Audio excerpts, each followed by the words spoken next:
Hi, it's Rupert Hine here from Action Coach Near Kinross, joined today by Ifeyinwa Kanu from IntelliDigest. Ifeyinwa, welcome. Yeah, thank you very much, Rupert. It's a pleasure to be here. Really, really great for you to join us. You've got a really fascinating business history.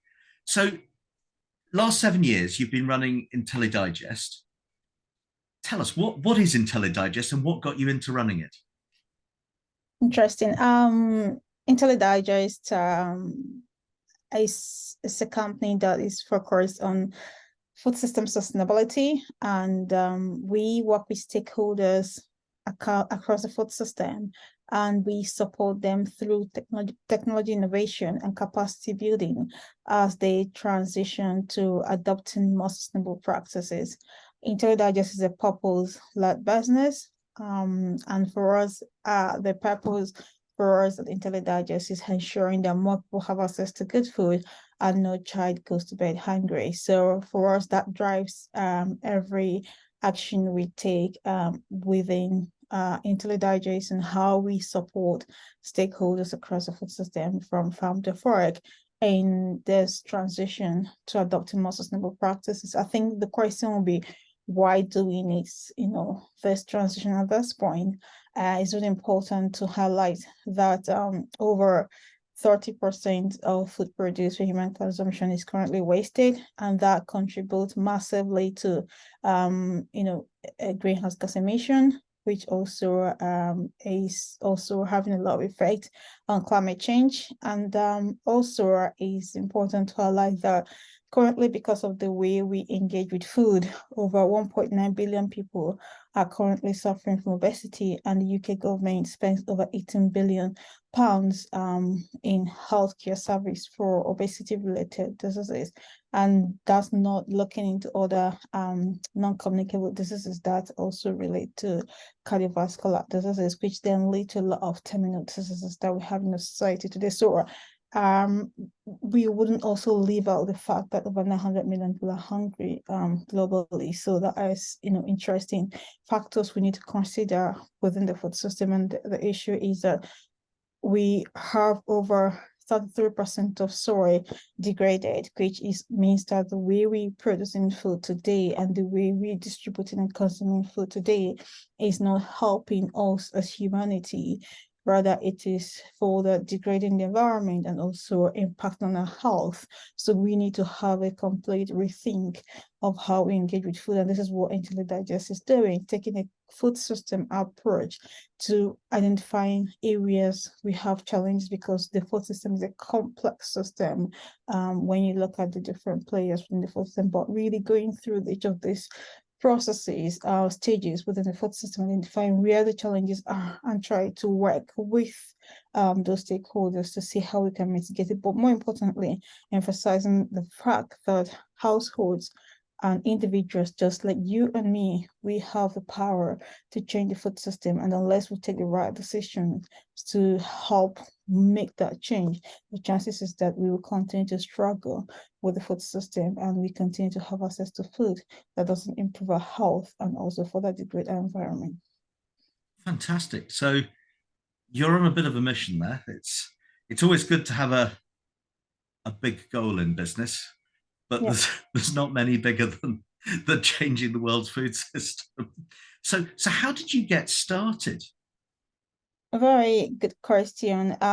So how did I get started? My entry into the food system, as someone with a background in environmental engineering, is more looking at food waste issues and how do we address food waste issues. And the more I get involved in it, the more I get to understand there is a lot more we can do. So whether thinking about food waste and food loss, when we're talking about food loss, we're talking about food that's wasted before the farm gate and food waste or food that are wasted after the farm gate. So whether we're talking about food loss or food waste, most of these are edible food loss or food waste. So why or what can we do to mitigate this edible food loss and food waste? And then how can we recover value, bionutrients from inedible food loss and food waste so we can use it back into food production. So that has been, so for me, going with the engineering perspective, which mostly, if you know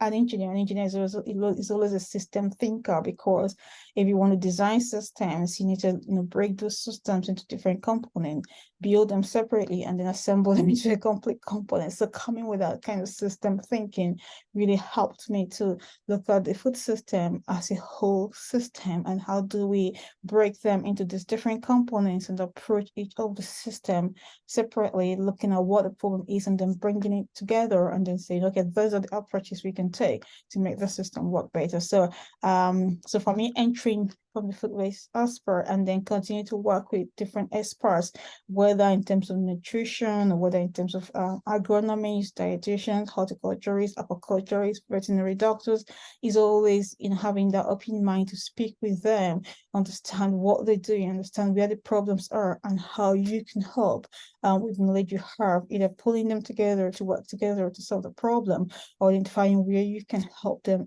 address the problem they have at that point. Brilliant. So what's the area where you can make the biggest difference to a food business? Well, that's a very good question. So the food business, are we first of all ask what type of food business are you referring to? Are we referring to a food retailer or a food manufacturer, a food processor, a restaurant, or a catering facility, or the farmer who produces food in the farm? They're all food businesses. So how do you really help them? I think the key thing is about planning the food system, and this is why the end user holds that power to making the change within the food system. So you and I, if we could provide further more information about what we need, and also thinking about how we engage with food, not just because we want it now. I want it now. I'm just gonna call that delivery company, and they just need to deliver it right now, or heavens are going to fall down.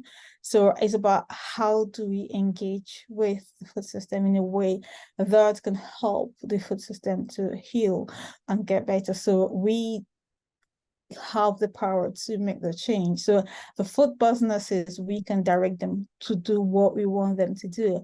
And unless we, as the individuals, as societies, begin to make that conscious decision to plan what we eat, just like we do plan our holidays, we do every other thing, but we don't do that around the food system. We just believe that we should have food on the go anytime when we want it and where we want it. And that simply means that we then have a system that tries to provide it for us anytime, anywhere. And the chances is that when it's not used, they have massive edible food waste.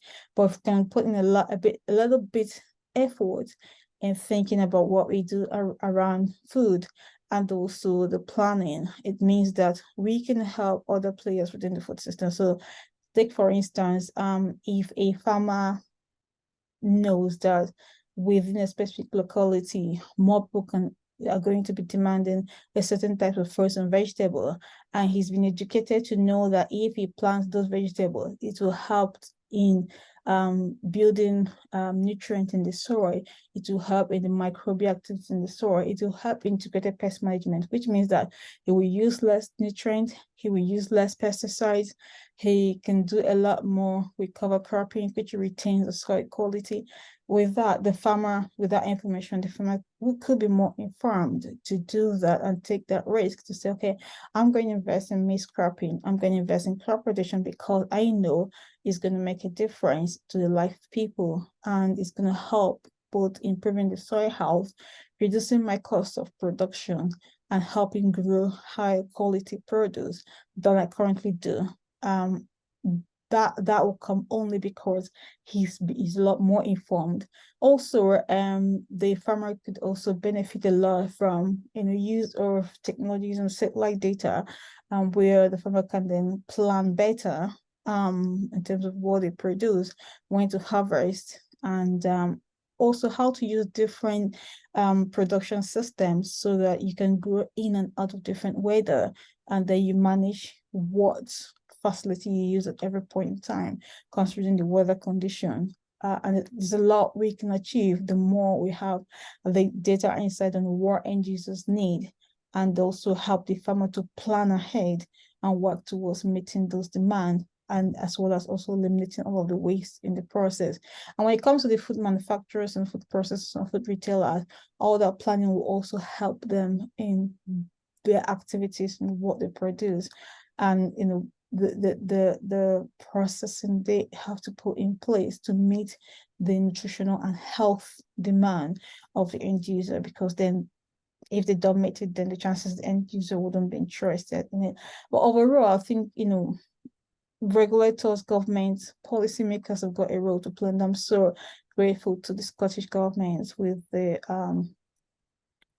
Good Food Act. So leading positioning Scotland as a leading good food nation, which means that every citizen in Scotland have the right to good food. I think it's pretty clear talking to you that your engineering background influences what you're doing. And the focus on the detail of process and really drilling down to all the root causes and analyzing the way it's working so you can extract the best solutions every step of the way are massive. And that's probably not a surprise. I mean, you're one of the top 50 women in engineering, or you've been awarded one of the top 50 women in engineering under 35. Just like I was nominated for it in 2017. So that is some way back now. So I'm a bit older, just to clarify.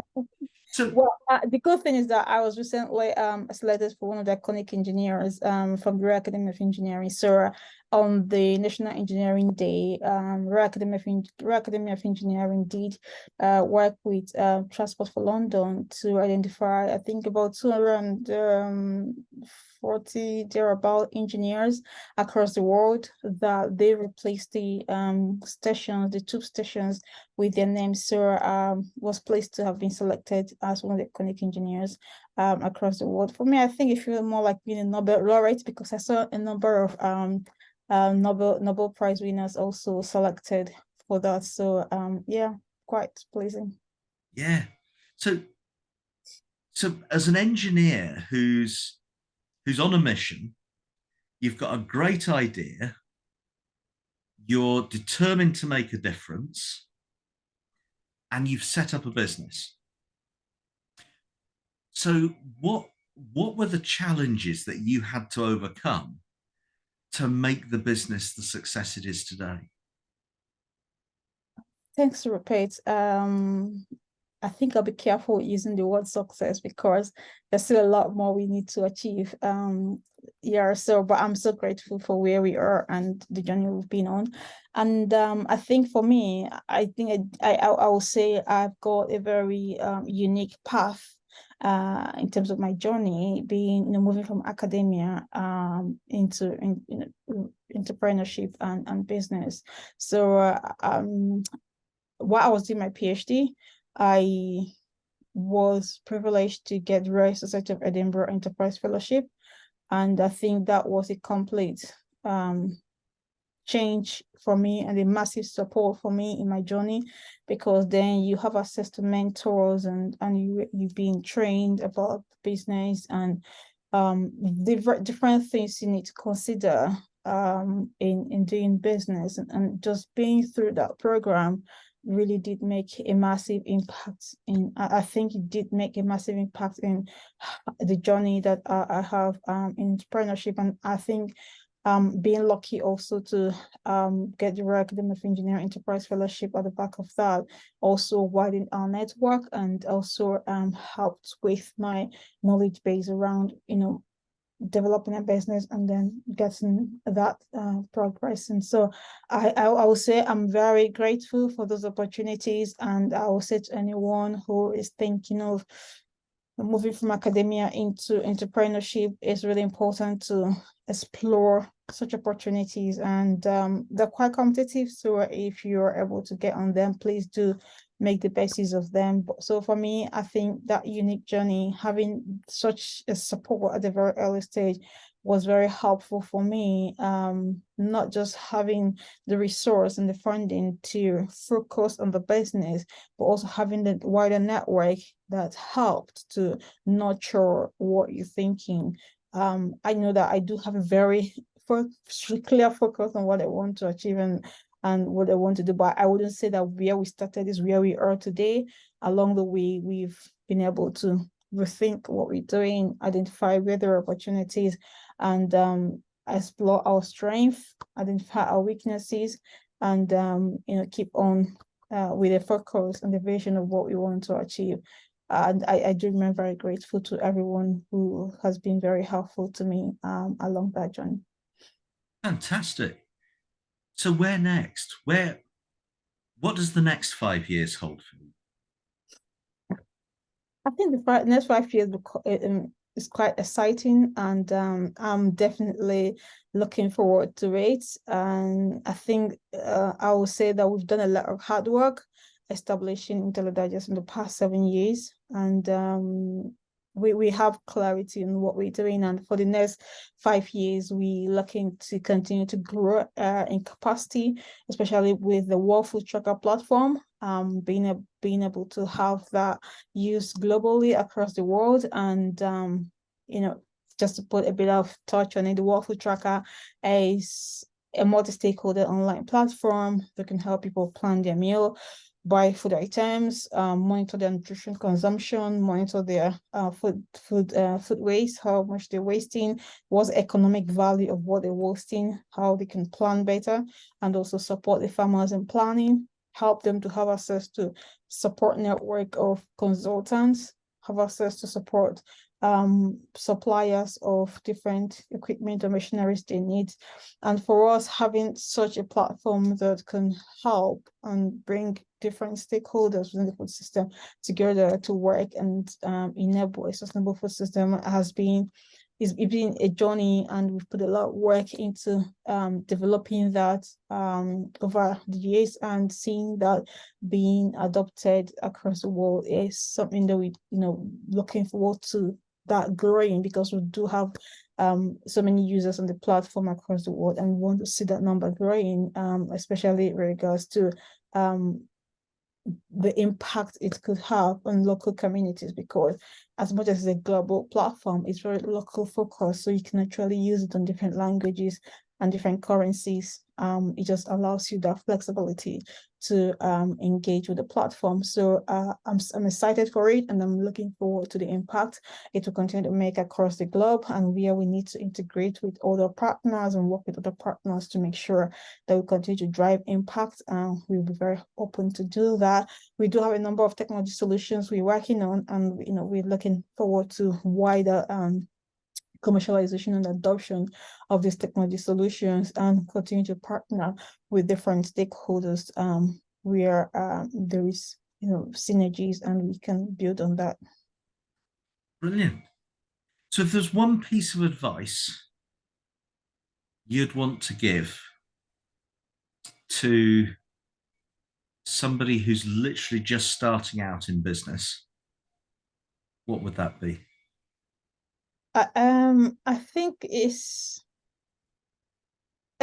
not, there's no silver bullet to exactly what you can do, but one thing that stands the test of time is really understanding your passion. So understanding yourself, because along the journey you're gonna experience a lot of ups and downs, a lot of challenges. When you see financial forecast, you have this kind of a hockey stick graph, but the fact is that journey doesn't go that way. It goes with a lot of challenges and ups and downs along, and a lot of curves along the way. So it's about what keeps you going when you're in the low moments, so that when you climb up to the high moments, you're still moving at almost the same capacity, and you're still focused at the same capacity. So for me, it's about that passion, something that you strongly believe in, and you know that when you deliver on that, you feel accomplished, you feel that you've achieved something.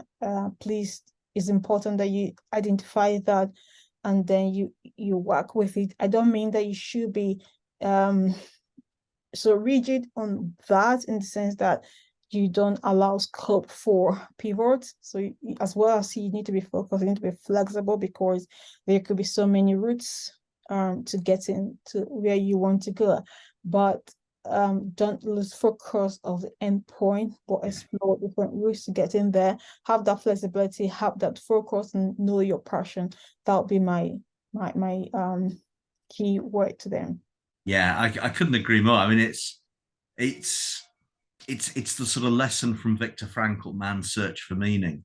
If you've Yeah, got if you've got that underlying purpose that drives you, as you say, the journey of business is a bit of a roller coaster, yeah. and it helps you get through the troughs and back Mm-hmm. up the inclines again. And I think talking to you, it's clear that the passion you have for this um, is clearly one of the reasons why you've created what you've created. Yeah, Um, and it'll be fascinating, really exciting watching you um, take the business over the next 5, 10 years, and yeah, make that impact that you're after. So, if I thank you so much for joining me this afternoon. It's been really fascinating hearing how that engineer's approach is achieving those big goals. yeah. It's been brilliant. Thank you. Thank you so much, Rupert. My pleasure.